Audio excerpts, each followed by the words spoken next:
আপনি কি জানেন ৫,০০০ বছর আগে মিশরে পিরামিড তৈরি করা হয়েছিল। তখন কিন্তু সব ম্যানুয়াল পদ্ধতিতেই করা হয়েছিল এবং পিরামিডের আকৃতিটা কিন্তু এরকম। নিচের দিকে বড়, উপরের দিকে কিন্তু আস্তে, আস্তে সরু হয়ে গিয়েছে এবং এটা কিন্তু একটা ত্রিভুজ আকৃতির একটা জিনিস।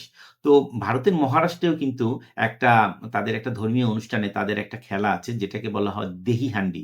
দ্যাট মিনস হচ্ছে মানুষ দিয়ে তারা কিন্তু একটা পিরামিডের শেইপে একটা খেলা খেলে থাকে এবং তারা যেটা করে ৪০ ফিট বা ৫০ ফিট উঁচুতে একটা হাঁড়ি রাখে এবং এটা একটা প্রতীকী টিম ওয়ার্ক হিসাবে কাজ করে। ওই হাঁড়িটা হচ্ছে অর্গানাইজেশনের বা একটা দেশের একটা গোল বা একটা লক্ষ্য। ওই হাঁড়িটাকে তারা স্পর্শ করবে বা হাঁড়িটাকে ভেঙে ফেলবে এবং একজন মানুষের উপরে আরেকজন মানুষ উঠে কিন্তু ওরকম একটা হিউম্যান পিরামিড তৈরি করা হয়। তো আসুন দেখি এই হিউম্যান পিরামিড বা দেহি হান্ডি এটা থেকে ১০ টি লেসন আপনাদের আমরা শেয়ার করব।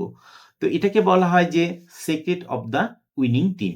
তো ১ নাম্বার যে পয়েন্টটা হচ্ছে যে কমন একটা গোল থাকা। দ্যাট মিনস হচ্ছে হাঁড়িটা সবার উপরে থাকে এবং এই হাঁড়িটা মানে হচ্ছে যে অর্গানাইজেশনের বা দেশের একটা লক্ষ্য। হাঁড়িটা কিন্তু সবাই দেখতে পারে এবং হিউম্যান পিরামিড তৈরি করে হাঁড়িটাকে ভাঙা হয়।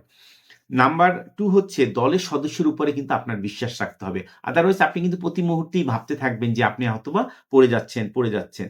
৩ নাম্বার হচ্ছে ভয় পাবেন না। যদি আপনারা সফল হন, সফল হবেন। যদি ব্যর্থ হন, সবাই মিলে কিন্তু ব্যর্থ হন। ভয় পেলে কিন্তু আপনি কিন্তু আসলে এই কাজটা করতে পারবেন না। ৪ নাম্বার হচ্ছে আপনার জন্য যারা কাজ করছে সবাইকে কিন্তু আপনি মনে রাখবেন। যে উপরে উঠলো সে কিন্তু যদি ভেবে থাকে যে আমি উপরে উঠে গেছি আর সবাইকে আমি ভুলে গিয়েছি, এভাবে কিন্তু হবে না। সবাই সম্মিলিত প্রচেষ্টায় কিন্তু টিম ওয়ার্কটা সাকসেসফুল হয়। নাম্বার ৫ হচ্ছে লক্ষ্য স্থির রাখুন। আপনি যে গোলটা সেট করেছেন সেই লক্ষ্যে স্থির থাকুন। আপনি হয়তো যখন কাজটা করছেন হয়তো কেউ একটা খারাপ কথা বলেছে বা আপনার গায়ে হয়তো কেউ একটু পানি মেরেছে। এটার দিকে কিন্তু আপনাকে তাকালে হবে না। আপনার ফোকাসটা কিন্তু ওই আপনার গোলের দিকেই থাকতে হবে। নাম্বার ৬ হচ্ছে আপনার যতটুকু রিসোর্স আছে তার চেয়ে কিন্তু আপনার আশা, আপনার স্বপ্ন কিন্তু অনেক বড় হতে হবে। আপনার স্বপ্ন যদি বড় হয় তাহলে কিন্তু রিসোর্স কোনো প্রবলেম নাই। এজন্য বলা হয় কিন্তু অ্যাম্বিশন ইস গ্রেটার দ্যান রিসোর্স। বাংলায় যেটা বলা হয় আকাঙ্খা সম্পদের চেয়েও কিন্তু বড়। নাম্বার ৭ হচ্ছে সফলতা মানে শুধু গন্তব্যে পৌঁছানো নয়। টোটাল যে জার্নিটা, আপনার যে টিম ওয়ার্ক এর টোটাল জার্নিটাকে কিন্তু আপনাকে এনজয় করতে হবে।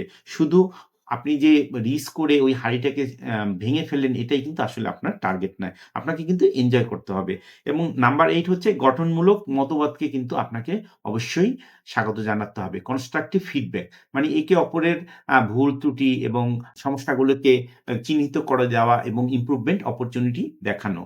নাম্বার ৯ হচ্ছে জয়ের উপরে বিশ্বাস রাখুন। সর্বোচ্চ চেষ্টা করুন এবং আপনি যদি বিশ্বাস রাখতে পারেন আপনি পারবেন তাহলে কিন্তু আপনি পারবেন। এবং নাম্বার ১০ হচ্ছে প্রতিভা হয়তো আপনাকে একটা খেলায় জিতিয়ে দিতে পারবে। কিন্তু দলীয় যদি টিম ওয়ার্ক করেন তাহলে কিন্তু আপনি চ্যাম্পিয়নশিপ জিততে পারবেন। তার মানে হচ্ছে একজনের প্রতিভায় হয়তো একটা খেলা জেতা যায়। কিন্তু টোটাল টিম ওয়ার্ক না হলে কিন্তু চ্যাম্পিয়নশিপ জেতা যায় না। তো এই হচ্ছে আমাদের ১০ টি সিক্রেট অফ উইনিং টিম।